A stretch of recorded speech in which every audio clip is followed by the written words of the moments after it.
ginataang alimasag for today's ulam. At dahil nga po mga kaprensi ay may mga tanim tayong gulay, dini nga po sa may tabi ng ating bahay kubo ay naisipan nga po nating magluto ng alimasag. Dahil nga po napakatataba ng dahon na ring mustasang ari ay alahukan nga din po natin ng ganari. At tamang tama nga din po at yanong hahaba na rin bunga nating sitaw na tanim. Ay nakakatuwalaan po ba yan naman mga kaprensi pagka yung mga tinanim mong halaman ay mga nagsibunga na. At pag nga ni po ay nakikita ko yung mga bunga nila ay talaga naman pong nakakatanggal ng pagod. At ang kagandahan nga po nun ay dahil mahilig tayong magluto ay hindi na tayo mabili ng mga panglaho. Ay sa panahon po ba yan naman ngayon mga kaprensi, lahat ay nagamahala na. Ako na lang po ang hindi inamahal. Ay Ay sos, ay bakit naman pati tayo ay nadamay doon? Ay ari nga po yatang talong na ari ay nainggit kaya nga po ay namunga na rin ng ilang piraso. Ay wala pa nga ni po tayong nakuhang kalabasa dahil nga po ay hindi pa siya namumunga. Ay hindi naman po siguro kasama ng loob ng alimasag kung wala siyang lahok na kalabasa. Ay sabi nga ni po ay wag nang hanapin ang wala. Tignan nyo nga ni naman po mga kaprensi, kung ako'y nagpamulog-mulog laang at hindi ako nagtanim ng gulay, abay ari abilhin ko pa. At sa panahon nga din pong ito mga kaprensi, aba pati gulay ngayon ay napakamahal na. Kaya naman po mga kaprensi, kung kayo naman po ay walang inapagkaabalahan at pamulog-mulog laang ay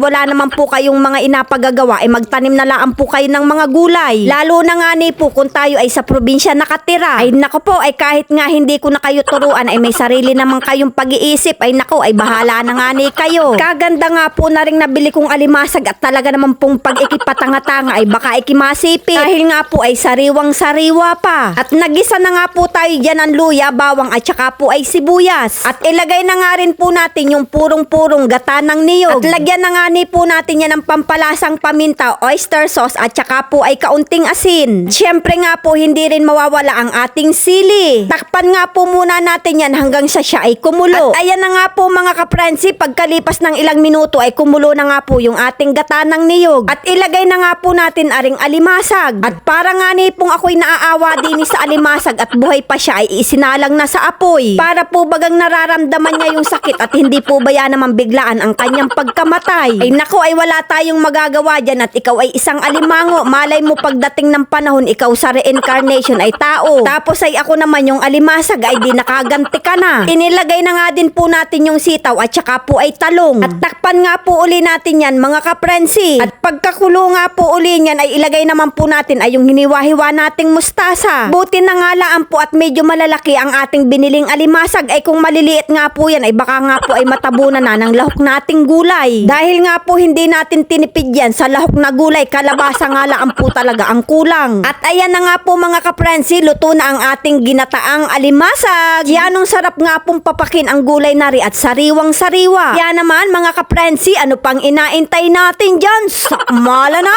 Ayanong sarap po ba yan naman at yanong tataba na rin nabili nating alimasag. Dahil nga po sariwang-sariwa yung ating nilahok na gulay ay talaga naman pong yanong sarap papakin. Kaya naman mga kaprensi, kung naibigan nyo nga po ang video yung ari, pa-like and share na laan po. Maraming salamat!